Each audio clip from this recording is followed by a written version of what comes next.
प्रणाम, नमस्कार, जय श्री राम। इस YouTube चैनल पे आप सबका स्वागत है।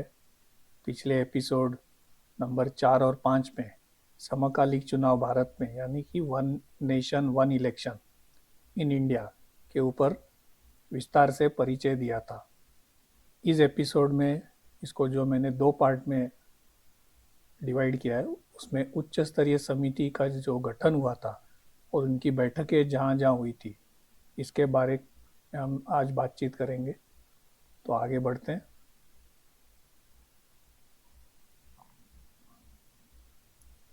उच्च स्तरीय समिति का गठन समकालिक यानी साथ साथ चुनाव कराने का विचार वर्षों से नीति निर्माताओं, राजनीतिक दलों और उनके नेताओं, शिक्षाविदों और मीडिया का ध्यान खींचता रहा है। सांसदों, विधायकों और प्रशासकों सभी ने समान रूप से पाया है कि बार बार होने वाले चुनाव से अपरिहार्य रूप से उनकी ऊर्जा और क्षमता बढ़ जाती है और वे सही ढंग से अपने कर्तव्यों का निर्वहन नहीं कर पाते। दूसरी ओर बार बार मतदान करने की बाध्यता मतदाताओं को चुनाव के प्रति उदासीन बनाती है और इसका नतीजा यह होता है कि मतदान प्रतिशत कम रह जाता है। पिछले एपिसोड में मैंने आपको एक उदाहरण के तौर पे बताया था कि उड़ीसा जैसे राज्य में 10 साल में 4 बार चुनाव हुए थे। तो आप समझ लीजिए कि मतदाता कितना उदासीन रहा होगा कि कितने बार चुनाव होंगे और कितने बार मतदान के लिए उसे जाना पड़ेगा। विभिन्न राजनीतिक दलों और अन्य हितधारकों का वर्षों से प्रयास रहा है कि एक साथ चुनाव के सार्वजनिक महत्व और लाभों को लोगों के सामने लाया जाए। भारत निर्वाचन आयोग ने अपनी 1983 की वार्षिक रिपोर्ट में लोकसभा और विधानसभाओं के चुनाव साथ साथ कराए जाने के साथ ठोस कारण बताए हैं। इनमें प्रशासन के कामकाज में व्यवधान आना, राजनीतिक दलों द्वारा अनावश्यक खर्चा, लोकसभा और राज्य विधानसभाओं के लिए मतदाता सूचियां के पुनरीक्षण कार्य में दोहराव इत्यादि शामिल है, जिससे बचा जा सकता है। अनेक विशेषज्ञ निकायों ने जैसे भारतीय विधि आयोग 1999 की 117वीं रिपोर्ट, 215 की 255वीं रिपोर्ट और 218 का मसौदा रिपोर्ट, राष्ट्रीय संविधान समीक्षा आयोग 2002, संसदीय स्थायी समिति रिपोर्ट 2015 और 2017 में नीति आयोग ने अपने कार्यपत्र में समकालिक चुनाव कराने की वकालत की है, क्योंकि इससे शासन की रूपरेखा में सुधार होगा तथा निर्वाचित जनप्रतिनिधि मतदाताओं के प्रति अपने दायित्व पूरा करने में सक्षम होंगे। लोकसभा, राज्य विधानसभाओं के और स्थानीय निकायों के चुनाव में तालमेल के महत्व को ध्यान में रखते हुए इस मुद्दे के परीक्षण के लिए सरकार द्वारा 2 सितंबर 2023 को एक उच्च स्तरीय समिति गठित की गई थी। इस समिति के विचारार्थ क्या विषय हो सकते हैं, उसके बारे में अभी थोड़ा मैं बताना चाहूँगा। उच्च स्तरीय समिति के विचारार्थ विषय, निबंधन एवं निर्देश इस प्रकार है। पहला, भारत के संविधान और अन्य कानूनी उपबंधों के अधीन विद्यमान ढांचे को ध्यान में रखते हुए लोकसभा, राज्य विधानसभा, नगरपालिका और पंचायतों के साथ साथ निर्वाचन आयोजित करने की जांच करना और सिफारिश करना तथा उस प्रयोजन के लिए संविधान लोक प्रतिनिधित्व अधिनियम 1950 यानी कि रिप्रेजेंटेशन ऑफ पीपल्स एक्ट 1950, प्रतिनिधित्व अधिनियम 1951 और तद्दिन बनाए गए नियमों यानी कि रूल्स तथा किसी अन्य विधि या नियमों जिनमें साथ साथ निर्वाचन आयोजित करने के प्रयोजन के लिए संसाधनों की अपेक्षा होगी, उसकी जांच करना और विशिष्ट संशोधन करने के लिए सिफारिश करना। दूसरा, यदि संविधान के संशोधन राज्यों द्वारा अनुसमर्थन की अपेक्षा करते हो तो उसकी जांच और सिफारिश करना।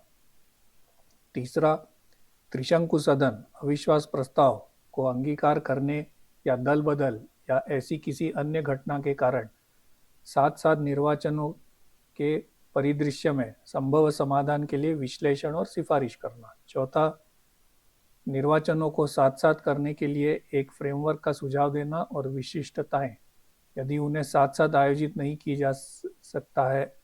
किया जा सकता तो चरणों में और समय सीमा जिसमें निर्वाचनों को साथ साथ आयोजित किया जा सकता है, ऐसा सुझाव देना और संविधान और अन्य विधियों में इस संबंध में किन्हीं संशोधनों का भी सुझाव देना तथा ऐसे नियमों का प्रस्ताव करना जो ऐसी परिस्थितियों में अपेक्षित हो।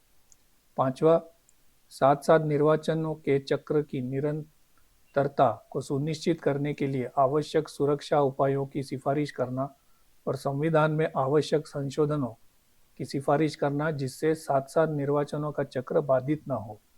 छठा, इस प्रकार साथ साथ निर्वाचन आयोजित करने के लिए अपेक्षित लॉजिस्टिक और जनशक्ति की जांच करना जिसके अंतर्गत ईवीएम, वीवीपैट आदि सम्मिलित है।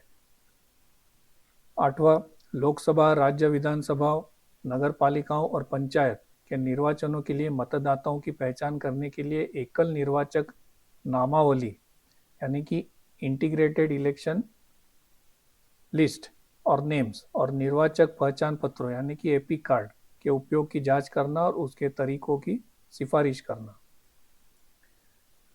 इन सब को आगे बढ़ाने के लिए उच्च स्तरीय समिति का गठन इस प्रकार किया गया था। श्री रामनाथ कोविंद, भारत के पूर्व राष्ट्रपति, इस समिति के अध्यक्ष थे। श्री अमित शाह जी, गृह और सहकारिता मंत्री, भारत सरकार सदस्य। श्री अधीर रंजन चौधरी, लोकसभा में अकेले सबसे बड़ी विपक्षी पार्टी यानी कि कांग्रेस पार्टी के नेता सदस्य थे, लेकिन वो इस्तीफा पहले ही दे चुके थे।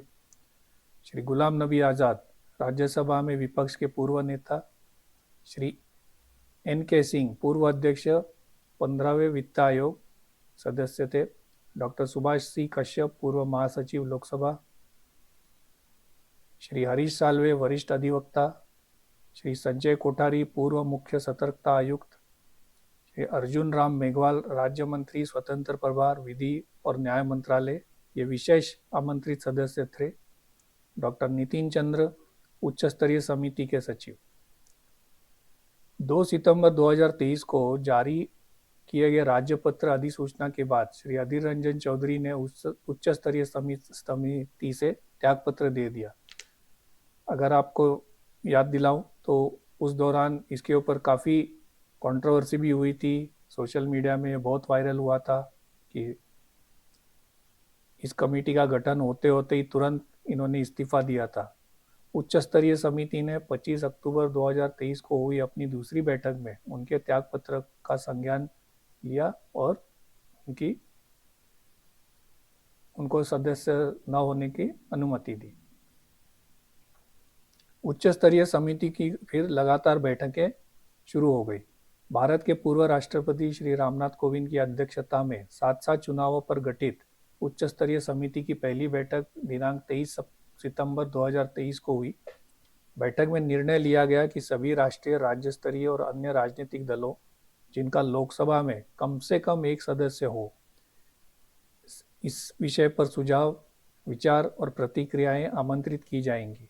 यह भी निर्णय लिया गया कि भारत के विधि आयोग को समकालिक चुनाव पर अपने विश्लेषण के आधार पर प्रस्तुति देने के लिए आमंत्रित किया जाए।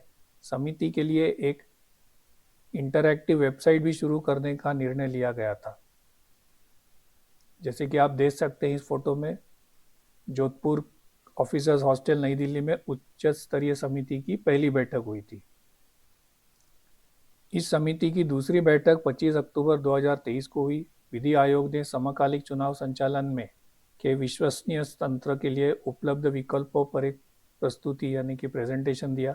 बैठक के दौरान अध्यक्ष द्वारा उच्च स्तरीय समिति की वेबसाइट जारी की गई। इसके बाद समिति के सदस्यों ने वेबसाइट की विशेषताओं पर विचार विमर्श किया। 29 दिसंबर 2023 की बैठक में समिति ने विभिन्न राजनीतिक दलों से मिली प्रतिक्रियाओं पर विचार विमर्श किया। प्रतिक्रियाओं की कम संख्या को देखते हुए राजनीतिक दलों से शीघ्र अपने सुझाव भेजने के लिए पुनः अनुरोध करने का निर्णय लिया गया। यह भी निर्णय लिया गया कि सर्वोच्च न्यायालय और उच्च न्यायालय के पूर्व मुख्य न्यायाधीशों जैसे जाने माने न्यायमूर्तियों के विचार भी मांगे जाए एवं तदनुसार उन न्यायालयों के अंतिम 5 सेवानिवृत्त मुख्य न्यायाधीशों को पत्र भेजे जाए। उच्च न्यायालयों के संदर्भ में 5 बड़े उच्च न्यायालयों नामशः मद्रास, बम्बई, इलाहाबाद, कलकत्ता और दिल्ली उच्च न्यायालयों के न्यायाधीशों को आमंत्रित करने का निर्णय लिया गया। भारत के अंतिम 5 सेवानिवृत्त मुख्य निर्वाचन आयुक्तों, बार काउंसिल ऑफ इंडिया के अध्यक्ष तथा CII, फिकी और एसोचैम जैसे शीर्ष व्यापार संगठनों से भी सुझाव आमंत्रित करने का निर्णय लिया गया। समिति ने न्यायाधीशों, पूर्व मुख्य निर्वाचन आयुक्त, बार काउंसिल ऑफ इंडिया के अध्यक्ष से विचार विमर्श करने का अधिकार अध्यक्ष जी को सौंपा। यह भी निर्णय लिया गया कि सभी प्रमुख राष्ट्रीय और राज्य स्तर के समाचार पत्रों में सार्वजनिक सूचना देकर साथ साथ चुनाव पर लोगों की राय ली जाए। समिति के निर्णय का अनुपालन करते हुए 1 जनवरी 2024 को राजनीतिक दलों को दूसरा स्मरण पत्र भेजा गया और 18 जनवरी 2024 तक अपने सुझाव भेजने का आग्रह किया गया। इस एपिसोड में मैं यहाँ पे ही रुकता हूँ। आगे की जानकारी के लिए पार्ट 2 का या और एपिसोड नंबर 7 आप ज़रूर देखिए। तब तक के लिए आपके कमेंट्स आप ज़रूर दे सकते हैं। अगर आपको ये वीडियो पसंद आया तो इसको लाइक करिए, मेरे चैनल को सब्सक्राइब करिए और शेयर भी करिए। बेल आइकॉन भी दबाइए ताकि आगे आने वाले एपिसोड्स की जानकारी आपको पहले से ही मिले। आप सबका बहुत बहुत धन्यवाद। प्रणाम। जय श्री राम।